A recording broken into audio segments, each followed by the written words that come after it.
Matalino ka pag ito ay nasagot mo. Subukan natin ang talas ng iyong memorya. Ang tanong, anong luto kaya ito? Pag nabuo, sikat ito sa panlasang Pinoy. Siguradong alam mo ito. Subukan nga natin ang talas ng iyong memorya. Ito ay may 5 letra lamang. Anong bagay ito na malamig ang tubig? Imbakan ito ng tubig noong unang panahon. Anong uri kaya ito? Matalino ka pag ito ay nasagot mo. Subukan natin ang talas ng iyong memorya. Ang tanong, lugar ito sa Pilipinas na kilala sa Chicharon, capital of the Philippines. Subukan nga natin ang talas ng iyong memorya. Ito'y kumpletuhin. Ang problema, dumarating minsan sa buhay natin. Tandaan natin, maliit man or malaki, siguradong may blank. Ano ito? Isa kang matalino na tao. Pag ito ay nasagot mo, ang tanong, anong gulay kaya ito na kulay green? Maliliit ang dahon at udlot lang nito ang ginugulay. Makukuha mo ito sa matubig. Subukan nga natin ang talas ng iyong memorya. Isa kang bright na tao. Pag ito ay nasagot mo, maliban sa patis, bagoong, asin, ano pa itong maalat na nagsisimula sa letrang P na may 5 letra? Isa kang bright na tao. Unang tingin mo, alam mo na kung anong lugar ito. Ito na ang tanong. Anong lugar kaya ito na kilala sa may malawak na plantasyon ng saging dito sa Pilipinas? Anong lugar kaya? Isa kang bright na tao. Pag nahulaan mo ito, dahil unang tingin pa lang, alam mo kung anong sagot rito. Ang tanong, anong lugar ito sa Mindanao? Ang mabubuo mo rito. Ito ay may 8 letra. Matalino ka pag ito ay nasagot mo. Tingnan natin ang talas ng iyong memorya. Ang tanong, anong sasakyan ang hindi lumiliko?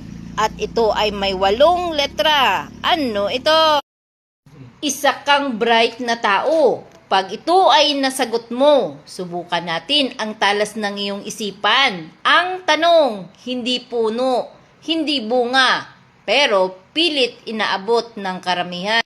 Subukan nga natin ang talas ng iyong memorya. Ito ay may 5 letra lamang. Ang tanong, hindi kama, hindi upuan, pero pahingaan. Ito ay napakakomportable. Matalino ka. Pag ito ay nasagot mo, subukan natin ang talas ng iyong memorya. Ito ay may 7 letra lamang. Bagay ito na ginagamit sa gabi noong hindi pa uso ang Meralco. Anong bagay ito? Matalino ka.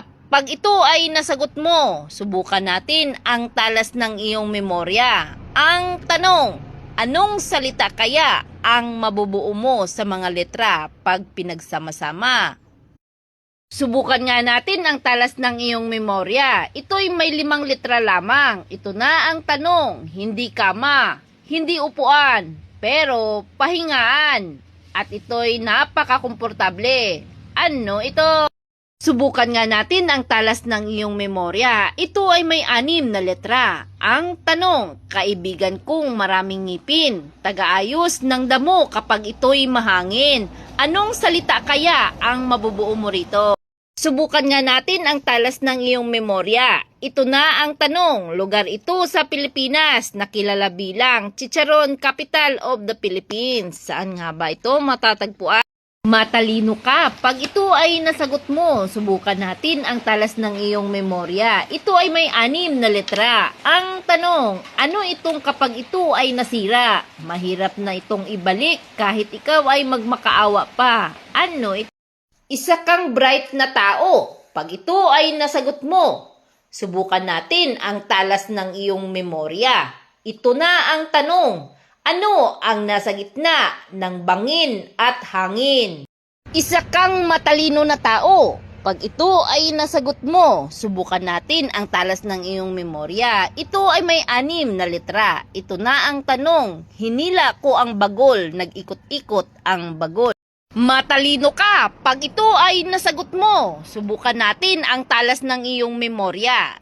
Ito ay may 6 na letra. Ang tanong, prutas ito na nagsisimula sa letrang M at kilala bilang wax apple.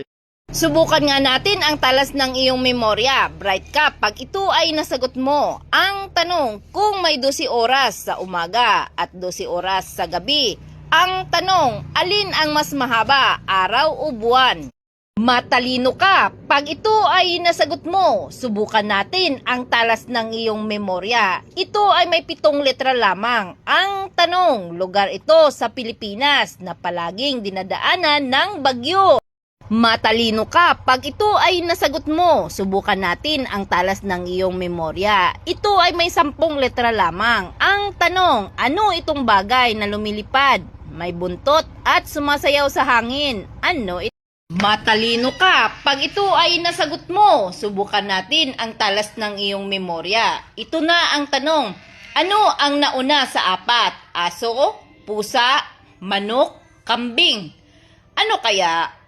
Matalino ka pag ito ay nasagot mo. Subukan natin ang talas ng iyong memorya. Ito na ang tanong, lugar ito na may malawak na plantasyon ng saging. Anong lugar kaya ito? Isa kang bright na tao pag ito ay nasagot mo. Ang tanong, may binti, walang hita, may ngipin, walang bunganga. Ano ito? Ito ay may 8 letra. Ano kaya?